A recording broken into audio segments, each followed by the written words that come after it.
apartado para Dios, limpio, puro también, y sin mancha. Gloria a Dios.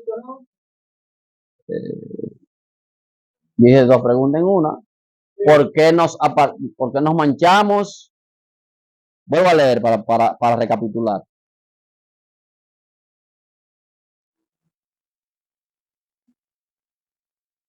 Bendición espiritual en los lugares celestiales en Cristo, según nos escogió en Él antes de la fundación del mundo, para que fuésemos santos y sin mancha delante de Él.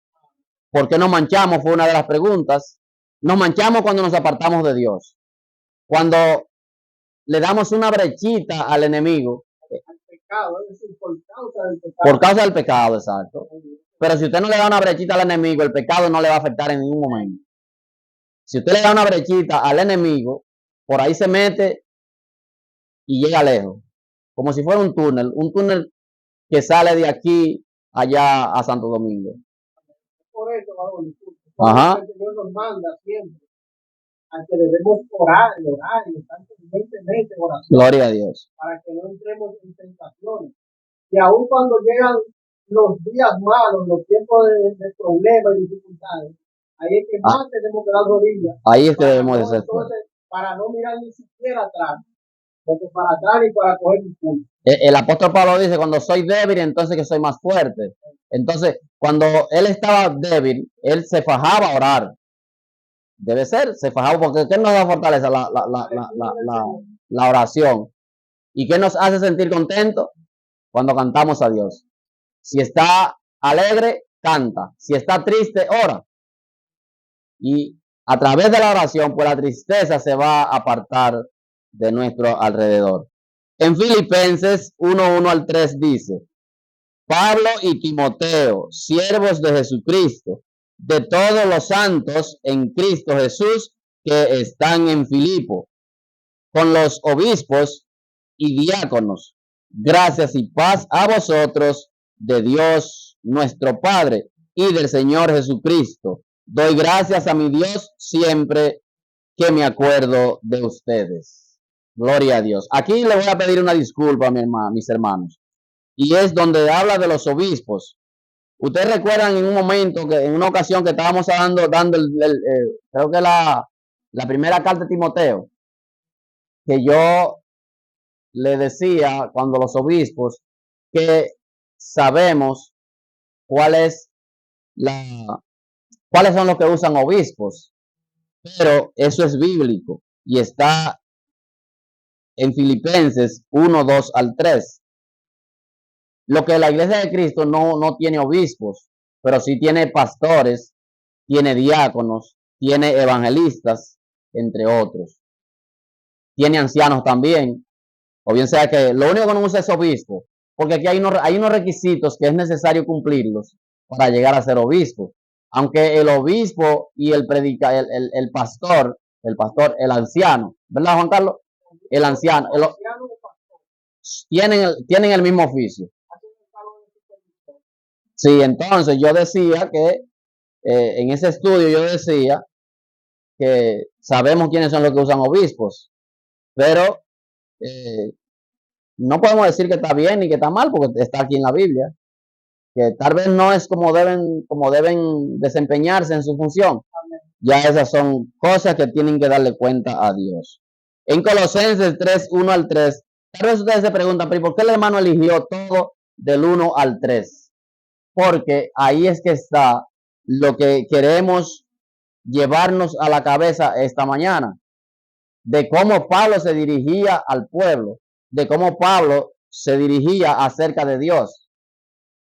Y él comienza diciendo en Colosenses 1-3, comienza diciendo, Pablo, apóstol de Jesucristo, por la voluntad de Dios. Todo fue por la voluntad de Dios.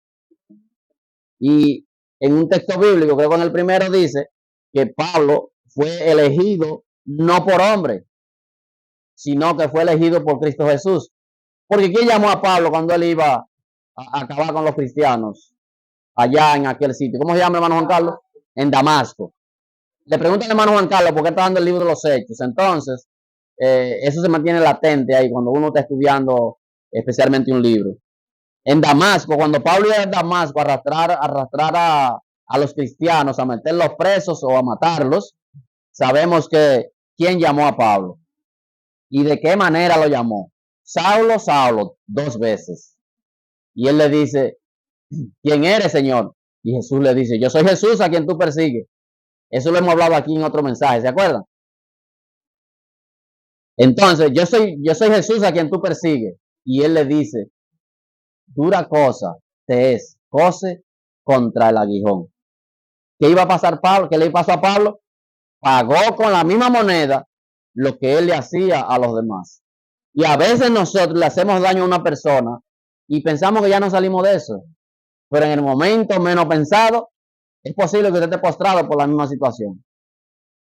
O usted esté preso porque en el momento determinado. Entonces, por ejemplo, este servidor, yo duré 3 años y Dios me estaba hablando en esos 3 años. Y me estaba hablando, mira, tú eres mi hijo, yo te necesito, ven. Pero yo me hacía de la vista gorda. Entonces, ¿qué pasó?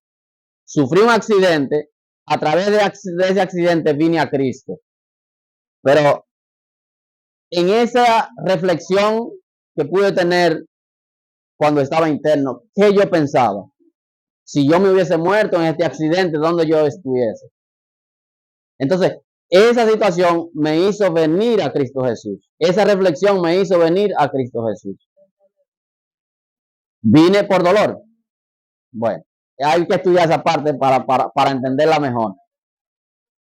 Hay que estudiarla porque lo que pasa es, señores, Dios nos llama, ¿verdad? Dios nos llama por amor. Cuando vemos la situación que se nos presenta, pensamos, Dios mío, ¿por qué yo hago fuera? ¿Qué estoy buscando? La muerte. Entonces venimos a Cristo. ¿De qué manera? De una forma de agradecimiento a Dios por haberme salvado la vida. Discúlpeme lo que voy a decir. No fue que yo vine por dolor. Yo no vine por dolor a Cristo. Porque cuando hicieron el llamado, a mí las rodillas me hacían así. Y no iba a pasar hacia adelante. Y yo dije, no, yo hice un compromiso con Dios. Y ese compromiso me hizo aceptar a Cristo Jesús como mi único y suficiente Salvador. Pero no creo que vine por dolor. Respeto sus opiniones y tal vez las comparta porque nos hacemos egoístas, como le dije ahorita. Pero bien, si vinimos por dolor o vinimos sin dolor, vamos a ser salvos, gloria a Dios. Eso es lo que tenemos que buscar, la salvación. Sea por amor o sea por dolor. Pero pensemos siempre en las circunstancias que se me presentó. Pensemos siempre eso. ¿Por qué vine a Cristo Jesús? Yo vine porque hice un compromiso con Dios. Ustedes dicen lo que ustedes consideran por qué vinieron a Cristo Jesús. Mis hermanos, para no coger el tiempo del mensaje, para no salirnos de control, vamos a leer una cita bíblica y ahí concluimos. Segunda de Tesalónica 5:3, 5:1 al 3. Segunda de Tesalónica 1:1 al 3. Tesalonicenses, así es. Lo que pasa a mí se me complica decir ese nombre. Y digo Tesalónica. Entonces dice Pablo, siervos, y Silvano. Ya son 2. Ahí va 2 también. Pablo y Silvano. Ya son 2. Pablo y Timoteo. Ya son 3. Pablo y el de ahorita, que no me acuerdo tampoco. Aristóteles, algo así.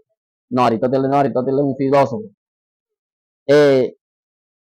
Sóstenes, ya iban 4 con Pablo, ¿verdad?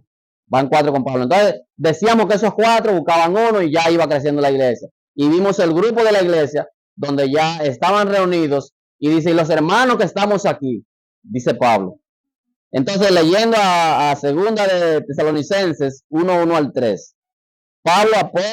Pablo, Silvano y Timoteo, a la iglesia de los tesalonicenses en Dios, nuestro Padre y el Señor Jesucristo. Gracias y paz a vosotros de Dios, nuestro Padre y del Señor Jesucristo. Debemos siempre dar gracias a Dios por vosotros, hermanos, amor de todos y cada uno de vosotros abunda para con los demás. Bendito es el Señor. Recordemos, mis hermanos, cómo comienza el apóstol dirigiéndose a Dios en todas sus cartas. Si hay variación es en una o en dos. Pero Pablo, siervo de Jesucristo, llamado a ser apóstol, apartado para el evangelio de Dios que él había prometido antes por sus profetas en las santas escrituras. Gloria a Dios. Queridos hermanos, Dios le bendiga por su tiempo. Que el Señor nos permita estar siempre buscando su rostro y su justicia y alcanzar la santidad ante todo. Dios bendiga.